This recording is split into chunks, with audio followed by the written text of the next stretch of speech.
Big up.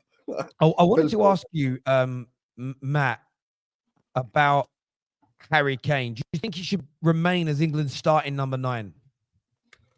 Look, I think we're coming to the end of Harry Kane at England because, like, yes, he scored 3 goals this tournament. Fair play to him, but he's holding this whole England team back.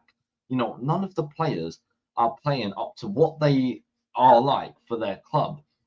And I think that is partly down to Harry Kane because he's not in the position that he should be in. Like, for example, Saka has probably crossed in about 20 crosses this whole tournament. He probably would have had about 5 assists if if Kane could actually be in the box for that poacher's finish. And he's not there. Instead, you've got Declan Rice, who is a DM, who is, further up the field than Kane. And it's like, what is this brother doing? Oh, sorry, I thought you were going to continue talking. Sorry. No. Yeah, look, I bring it up. I know we've all sort of touched on it. For me, if you just put the curse aside, the no trophy curse, because you'd probably expect that to end next year at Bayern Munich, right? You'd probably expect it to. But imagine they go 2 years Munich without winning a trophy. That would, maybe then you'd believe in the hoodoo. That's some uncomfortable conversations. But I agree with you 110% about Harry Kane's future for England. I think that at club level, the same as international level, when a player starts to hinder your play, and we saw this at Man United with the brilliant Cristiano Ronaldo. We've actually seen it this tournament with Ronaldo for Portugal. The fans of these players don't want to hear it, but every dog has his day. And we're not talking about Kane at 24 years old in his pomp. We wouldn't be saying this. We're watching a man who, even 3 years ago, his ability to drop deep, hold the ball up, bring others into play, he got outperformed by Morata. That is the Morata is not a brilliant striker, but he holds the ball up. He's still physical. He brings Lemao and Nico Williams into play. He had a good 6.5, 7 out of 10 game today. Sometimes players like Kane lose a bit of their aura, but they maintain the ability to do that. Kane looks absolutely, I'm going to use a very English expression, he looks shagged out. Absolutely shagged out. And maybe it's a long season. Maybe a few rumors he's carrying a knock, but I think those rumors are to protect him. I think his body is gone. And this is a man who played so much football from a young age and until now. And I think his body is starting to fail him. And if we keep him as the main guy for the next tournament, and including the qualifiers, we are going to, you just got to look at Ronaldo this tournament and think, what more could Portugal have done if they brought a different striker in as their main number 9 for qualifying and beyond? Yes, I still think Harry Kane against a lot of the smaller nations you play at qualifying level, he could bang in 10 goals. But it's about what you do when you get to the tournaments. And Kane, for me, I don't know what you think as an outsider looking at this for Sam. He just looks absolutely finished. I mean, I spoke about this from the first game. At the end of the day, I don't want to make it again about the same person, but truthfully, I have to keep the same energy. That's why Matt's Gallagher take is a crazy one. Like this, even if Gallagher was on the pitch today, it wouldn't have really made a difference, in my opinion, because of the style of England. You cannot come to a game and have 30% possession in a final of a Euros against much more inferior players. And with Harry Kane, I think this drop deep obsession, like whether it be, Southgate not telling him or he himself doing it, I think that's genuinely what caused England to be in the position that they're in today. And I agree with one of the things Matt said, like Saka crossed the ball in like 3, 4, 5 times into the penalty box. Harry Kane wasn't even there. Harry Kane was not even in the penalty box to begin with.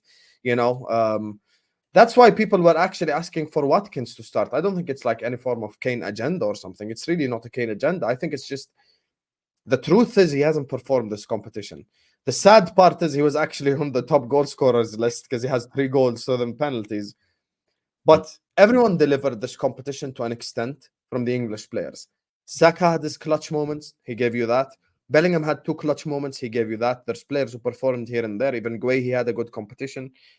But there are certain players who just played like dog shit the whole comp.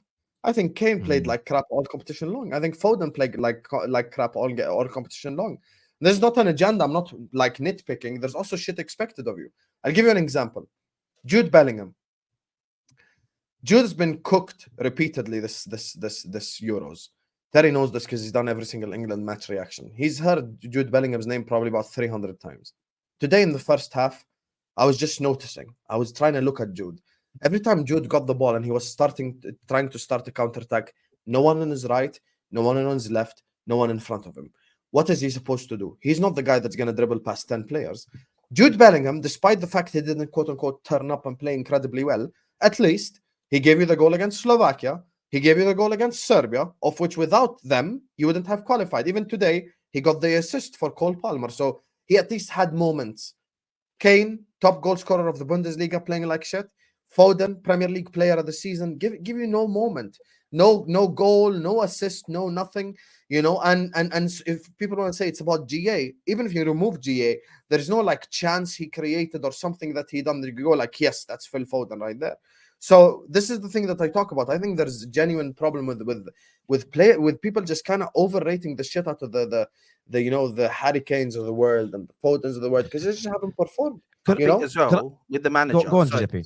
yeah, No, go on, bro. with the this is on the another part of this that's on the manager is, I know you've played football, Tel. I don't know if you boys have played football, but when you're in a team, right, and you're not playing good, like Foden and stuff are not playing good. If, say, even in a group stage game or an earlier game in the tournament, they had got dropped, yeah, for a Gordon, for a Eze, for a Watkins, yeah. you know who Then he the dropped? next time- Trent. That's Yeah, who he dropped. Then, It's but all then his the- fault. Remember? But then the next time they come on the next game they then play, or when they come on the pitch, they're gonna realize they're gonna come on the pitch and they're gonna be like, man, I got dropped. Next time I come on, next time I play, I need to step it up. When you're just playing and you're playing crap, and then you're just playing again and you're playing crap, and then you're just playing again and you're playing crap, you're not gonna get better.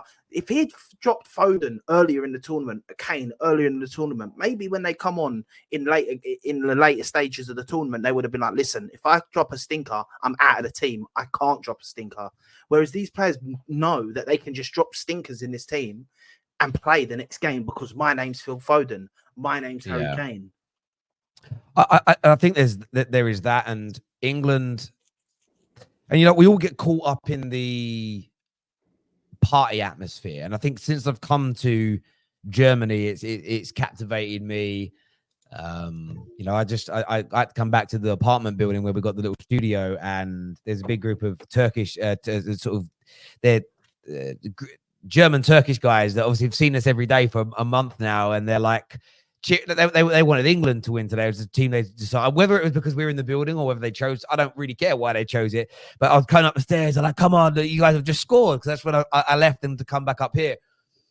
And there's a party atmosphere, and you get kind of taken up in it, and you think about the results more than you do the football sometime, and that is a big part of football. And as fans that analyze it as we do, yeah, it's important to look at the performances, but I stand by it. You should always bask in the glory of a result as well. I don't believe in this. I'm not going to celebrate until the performance is perfect. I don't know why you'd watch football.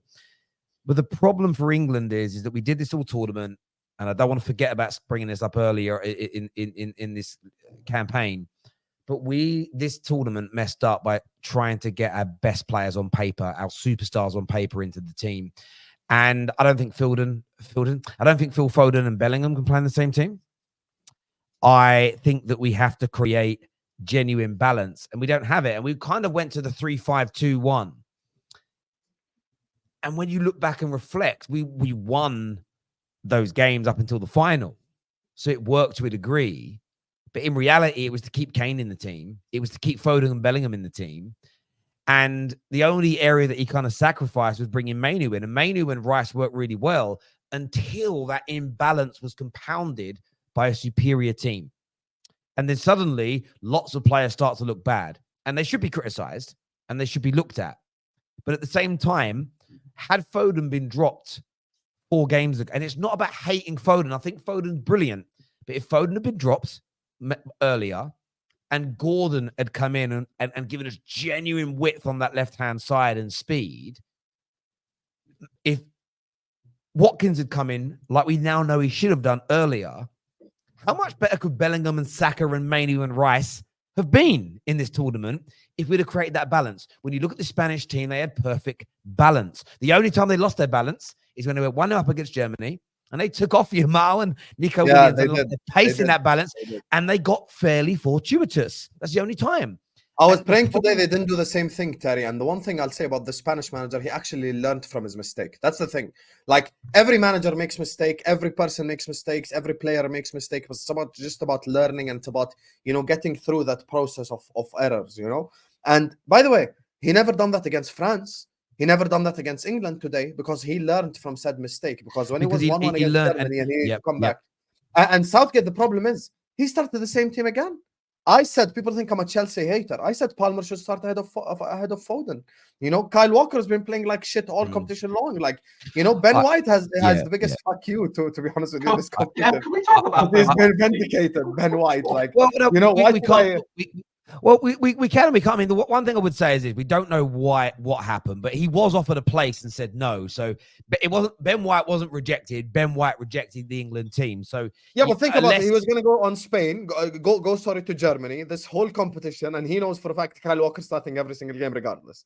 Kyle Walker that might, again, we don't know the reason why. Maybe he wouldn't. Maybe there's a personal reason he's got with a coach and he just doesn't want to be there. But either way, like that is frustrating, because it may help us. But England fans are an issue in this as well. Of course, I've said I defend Mainu. I'm defending Mainu because he's 19 and 9 months into his career. In 4 years' time, and hopefully we're back in a final. Mainu's had 4 more seasons. He's won a Prem. He's won a Champions League. He's been amazing. If he has that performance in a final, I'll criticize him, because by then he'll be a 23, 24-year-old experienced football player. I'm not defending Mainu because he's United. I look at it and think to myself, people get, as soon as it starts going wrong, the tribalism comes back out. And if we want our nation to succeed, I think we have to learn to drop our club tribalism, because people are like, how dare you say Foden's got to be dropped?